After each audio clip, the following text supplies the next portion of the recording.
जय हिंद दोस्तों, मेरे चैनल डिफेंस डिस्कशन में आप सभी का स्वागत है। दोस्तों, 19 सितंबर को असम राइफल के काफिले पर अम्बुश हुआ था। उस अम्बुश में हमारे असम राइफल के एक जेसीओ साहब और एक जवान जो हैं वो शहीद हो गए थे।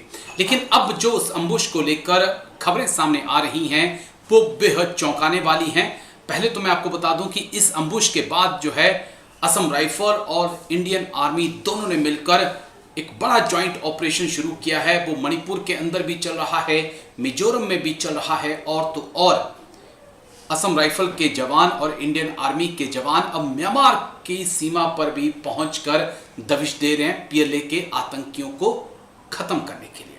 और उसका नतीजा है कि पिछले 72 घंटों में 15 से ज्यादा आतंकी गिरफ्तार किए जा चुके हैं। दो टॉप लीडरशिप उनकी जो है, जो उनके टॉप लीडर हैं, उनको भी अरेस्ट किया जा चुका है। और उससे भी बढ़कर बात, जो बड़ी खबर निकलकर सामने आ रही है कि ये जो 19 सितंबर को असम राइफल पर अम्बुश हुआ था वो एक कॉन्ट्रैक्ट किलिंग का मामला था। कॉन्ट्रैक्ट किलिंग यानी कि पैसे देकर जो है असम राइफल पर अम्बुश कराया गया था, और पॉलिटिकल रीजंस इसके पीछे बताए जा रहे हैं।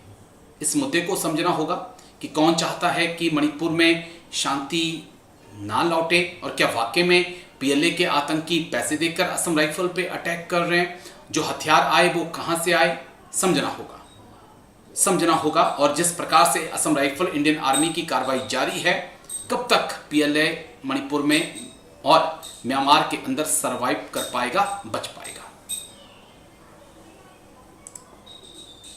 जय हिंद मेजर मोहम्मद अली शाह सर, जय हिंद। बहुत बहुत शुक्रिया समय देने के लिए, thank you sir. Jai Hind Rajesh ji, शुक्रिया। थैंक यू सर, आपने समय दिया। मणिपुर, असम राइफल, पीएलए को लेकर मैंने आपके साथ बातचीत करनी थी। 19 सितंबर को अम्बुश होता है जिसमें हमारे असम राइफल के एक जेसीओ साहब और एक जवान जो हैं वो शहीद हो जाते हैं। और उसके बाद लगातार इंडियन आर्मी, असम राइफल मिलकर मणिपुर, मिजोरम, मेघालय या फिर बात करें म्यांमार की, हर जगह इस वक्त एक्शन में हैं।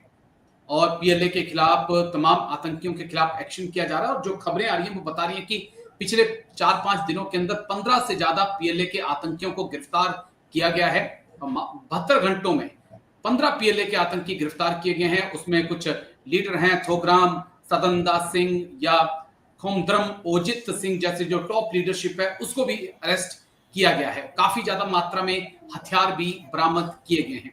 लेकिन एक बात और बड़ी निकलकर सामने आ रही है कि कहा जा रहा है कि ये जो अम्बुश हुआ था ये एक कॉन्टैक्ट किलिंग का मामला था, पॉलिटिकल कॉन्टैक्ट किलिंग का मामला था।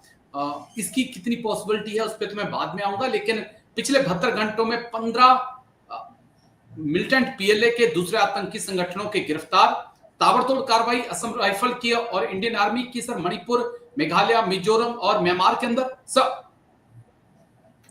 जी राजेश जी, जब ये कायराना हमला हुआ था, जब ये एम्बुश हुआ था हमारे बहादुर असम राइफल्स के फौजियों पे, के सिपाहियों पे, जहां पर बदकिस्मती से नायब सूबेदार श्याम गुरुंग साहब और जी rifleman Ranjit Singh Kashyap killed in action, मतलब शहादत प्राप्त कर दी थी इन्होंने।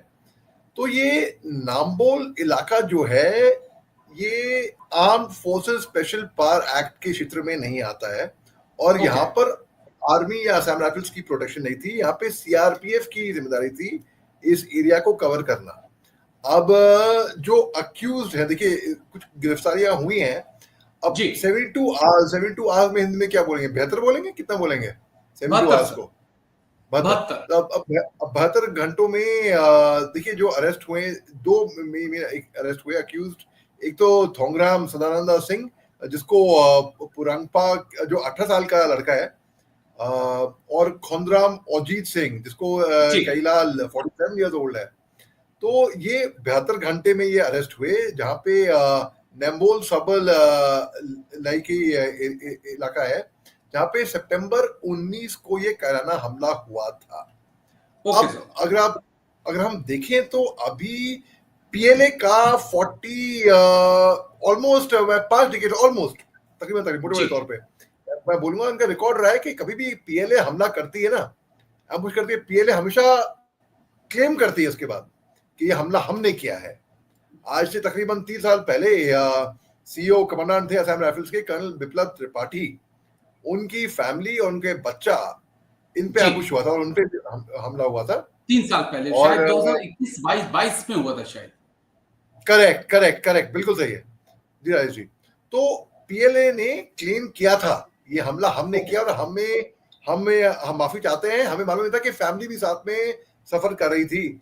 अगर फैमिली साथ में होती तो हम शायद हमला ये नहीं करते, हम लोग हम ओके बाद में हमला करते, ऐसे पीएलए ने कहा था। और जहां तक मेरा तजुर्बा है राजेश जी, कि नॉर्थ ईस्ट के जो इंसर्जेंट्स हैं, उनके जो उग्रवादी आतंकवादी जो लोग कहते हैं, मिलिटेंट जो कहेंगे, वो फैमिली पे हमला नहीं करते, वो लेडीज और बच्चों पे हमला नहीं करते हैं, जहां तक मेरा तजुर्बा रहा है। स्कूल बस पे या एम्बुलेंस पे मैं दिखा नहीं। मैं एडीसी रहा वहां पे, कोर कमांडर साहब का, 2 कोर कमांडर साहब की एडीसी रहा मैं। जी मैं असम राइफल्स के साथ में रहा। मेरा काफी बचपन बीता नॉर्थ ईस्ट के अंदर, मगर कभी मेरे फादर ने ब्रिगेड कमांड करी मणिपुर से, काक्चन से। कभी ओके मैं, वो ब्रिगेड मेजर थे जब मैं छोटा बच्चा था नागालैंड में। कभी मैं देखा नहीं कि नॉर्थ ईस्ट इंसर्जेंट्स फैमिली के ऊपर हमला कर रहे हैं। अब पीएलए का ये रिकॉर्ड रहा है। ठीक अब है बात आती है, 15 अरेस्ट हुए हैं कुछ चंद ही घंटों में, 15 है अरेस्ट, कुछ चंद ही दिनों में, सॉरी माफ कीजिएगा। जी, अब 72 घंटे, देखिए 3 दिन। जी, अब पूरी उंगलियां पीएलए की तरफ को उठ रही हैं, क्योंकि कुछ जो अरेस्ट हुए हैं, कुछ फुट सोल्जर्स ने बोला है, उन्होंने कबूल किया कि भाई हाँ पीएलए ने किया हमला। अब पीएलए का ये ट्रैक रिकॉर्ड रहा है कि कभी भी हमला करने के बाद वो कबूलती है।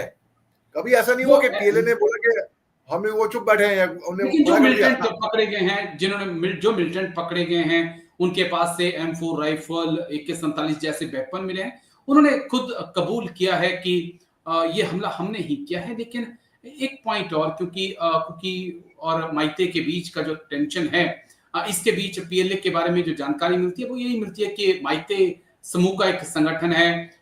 लेकिन इसकी मांग क्या है सर, चाहता क्या है ये पीएलए, क्या चाहता है? क्योंकि इसमें मैं देख रहा था कि अब जो टॉप लीडरशिप जिनके मैंने नाम दिया वो भी हिंदू हैं, तो चाहता क्या है वो, और क्यों असम राइफल को अपना दुश्मन मानता है सर? जी, आपका बड़ा अच्छा सवाल है। देखिए, पीएलए यानी कि पीपल्स लिबरेशन आर्मी ऑफ जी मणिपुर, लिबरेट करना है। और एक पीएलए चाइना में है, वो अलग है, उससे ये कनेक्टेड नहीं है। वो अलग बात है कि जहां तक मैं समझ पाया हूं कि हो सकता है कि चीन का एंगल, फंडिंग, मदद आती हो वहां से, वो अलग बात है। बिल्कुल। आपने ठीक है। अब जैसे कि हम नाम लेते हैं, जैसे आपने नाम दिया थोंगड्राम सदानंदा का, ये पहले यूएनएलएफ, यूनाइटेड जी नेशंस लिबरेशन फ्रंट, जो कि इनका ही एक तरीके से अलायंस इनका था, पीएलए और यूएनएलएफ का। बाद में ओके इसने स्विच ओवर किया पीएलए के अंदर, यूएनएलएफ के बाद। जब यूएनएलएफ की लीडरशिप, वो उन्होंने एक सीज फायर और एक joint suspension of operation framework union home ministry के साथ अग्री किया। ओके और ये देखिए, अब जब ये हथियार रिकवर हुए यहाँ पे, मुतुम यांगबी, जो कि 12 किलोमीटर है एम्बुश साइट से, यहाँ पे 6 हथियार सीज हुए। जी और ये 6 हथियार माना जा रहा था कि ये पुलिस आर्मरी से लूटे गए थे जब ये हिंसा शुरू हुई थी, कुकी जी माइते की हिंसा।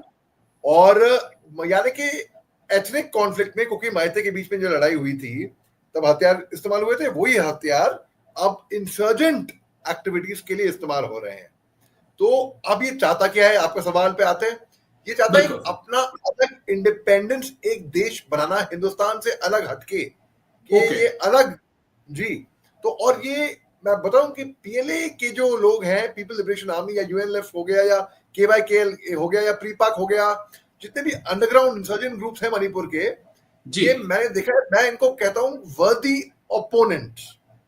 ओके क्योंकि मैंने जम्मू कश्मीर की का उग्रवाद देखा, फिर मैंने मणिपुर, फिर मैंने नॉर्थ ईस्ट का देखा। फिर वर्दी ओपोनेंट्स मैं इसलिए कहता हूं क्योंकि मैं, देखिए एज अ फौजी, इनकी जो गोरिल्ला टैक्टिक्स हैं, इनका जो वॉरफेयर है भैया, ये एक तरीके से बहुत मुश्किल है। इनके ठीक है। एम्बुश को तोड़ना बहुत मुश्किल है, ओके नामुमकिन नहीं है। तोड़ा है हमने, हमारी फौज ने तोड़ा है, ये वेल ट्रेन्ड है और गोरिल्ला वॉरफेयर में माहिर है। लोग बात करते हैं वियतनाम की, मैं तो कहता हूं यहाँ पे नॉर्थ ईस्ट में आओ, इंसर्जेंट्स क्या हमारे अपने असम राइफल्स के अव्वल दर्जे के एम्बुश लगते हैं। उनके बूबी ट्रैप्स, उनके नॉट मारने का तरीका, उनकी स्ट्रैटेजी, उनके बिना जंगलों में बिना मैप के मार्च करना। अब ये चाहता है कि बिन के अपने हिंदुस्तान से अलग हो जाए। 1972 में मणिपुर के चीफ मिनिस्टर एक पंगाल थे, पंगाल यानी कि मणिपुर के मुसलमान जो कि मैदुई मैते में आते हैं, बेसिकली मैते कम्युनिटी क्रिश्चियंस भी हैं मैते में बाय द वे। तो मोहम्मद अलीमुद्दीन, तो बेसिकली पीएलए की जब स्थापना हुई तो ये चाह रहे थे कि हम अलग हटके अपना लड़े, हम अपने देश के लिए एक अपना देश बनाए, ये अलग करेंसी, अलग फ्लैग, अलग गवर्नमेंट, और ये टैक्सेस भी कलेक्ट करते हैं। वहां के लोग जो लोकल सिविलियंस हैं बेचारे इनकम टैक्स देते हैं इंडियन गवर्नमेंट को, साथ ही साथ ये अंडरग्राउंड इंसर्जेंट्स को भी इनको देना पड़ता है मजबूरन। अगर ये कैश नहीं देंगे तो ऑन काइंड देंगे, यानी कि कोई आटा दाल चावल शक्कर की बोरी का ये कंट्रीब्यूशन बेसिकली, तो ये इसको ये टैक्स है, ये कलेक्ट होता है, यहां से फंडिंग आती है इनके अंडरग्राउंड आउटफिट्स को। अब देखिए जो पीएलए है वो उन्होंने नंबुल एम्बुश को, जो कि एक बहुत ही हटके, मैं आपको बताया कि 10 साल से इनका प्रैक्टिस रहा है कि ये मानते हैं अपने ऑपरेशंस के लिए, इनके इंटेलिजेंस इनपुट जब मिलते हैं तो ये बोलते हैं। बल्कि मैंने ये तक देखा है राजेश जी, ऑफिसर पे हमला करने से पहले अपनी, मैंने खुद देखा है, चिट्ठी इशू हुई है, बाय द वे चिट्ठी इशू हुई है ऑफिसर को मारने से पहले, और बोला है कि हम इस ऑफिसर को इस वजह से हम खत्म करने वाले हैं। एक बहुत ही जाबाज ऑफिसर है और उनको 4 असम राइफल्स के साथ उन्हें सर्विस करी है, उनको कीर्ति चक्र मिला है, शौर्य चक्र मिला है, उनको सेना मेडल मिला है, उनको कमेंडेशन कार्ड मिला है। He is one of the highest decorated officers. Colonel R K Sharma, उन्होंने किताब लिखी है हाल ही में जी, उन्होंने नहीं लिखी, उनके ऊपर, उनकी लाइफ के ऊपर आधार है, उनके बच्चों ने लिखी किताब, सरफरोश ने, उनके बच्चों का नाम है। और इसमें इन्होंने इनकी इंटेलिजेंस नेटवर्क बहुत तगड़ा था, इन्होंने बहुत अच्छे तरीके से वहां पे ऑपरेट करा। तो अब इंटेलिजेंस रिपोर्ट के मुताबिक ये इन्फर हुआ है कि ये जो हमला था ये मणिपुर के अंदर एक कॉन्ट्रैक्ट, जैसे आपने बताया, कॉन्ट्रैक्ट किलिंग का मामला है ये, ठीक है, क्योंकि प्रेसिडेंशियल रूल जो चल रहा है, प्रेसिडेंट रूल मणिपुर में, उसको डिस्टर्ब करने के लिए, ताकि वो पॉलिटिकली वहां से डिरेल हो जाए मणिपुर। और दूसरी बात, इसकी वजह जहां तक मैं समझ पाया हूं वो ये हो सकती है कि जो टॉप लीडरशिप है पीएलए की, उनके नॉलेज में नहीं होगा कि ऐसा एम्बुश करने वाले हैं उनकी लोअर लेवल के लड़ाके, शायद अगर ये कंफर्म हमला पीएलए ने किया है तो लेकिन इतना जरूर है कि जवाबी एक्शन बहुत तगड़ा हुआ है असम राइफल का। अभी तो 72 घंटों में 15 से ज्यादा आतंकी गिरफ्तार हुए हैं। मान के चलिए कि जिस प्रकार से असम राइफल और इंडियन आर्मी पीछे पड़े हैं, इस बार म्यांमार के अंदर छुपकर बैठना भी पीएलए के लिए मुश्किल हो जाएगा। जो हम देख रहे हैं सिनेरियो जो बन रहा है। लेकिन शुक्रिया आपका मेजर मोहम्मद अली शाह सर, आप आए और इस मुद्दे पर आपने बेहद संवेदनशील मुद्दे पे बात रखी। Thank you sir, Jai Hind, take care sir, thank you sir. शुक्रिया राजेश जी। और एक और चीज, इस एम्बुश के बाद जो गवर्नर है मणिपुर के, अजय भल्ला साहब, इन्होंने चेयर किया एक इमरजेंसी हाई लेवल मीटिंग बुलाई, और कोऑर्डिनेशन एक्शन जो है पर्सनल, इसके अंदर जाके खूब इंटरेस्ट लिया। और देखिए जवाबी कार्रवाई जो हुई है फौज की तरफ से, आप जैसे आपने बताया, बहुत तगड़ी हो रही है और बहुत तगड़ी भी आगे होने वाली है। जी, चलिए, thank you sir, Jai Hind, take care sir, thank you.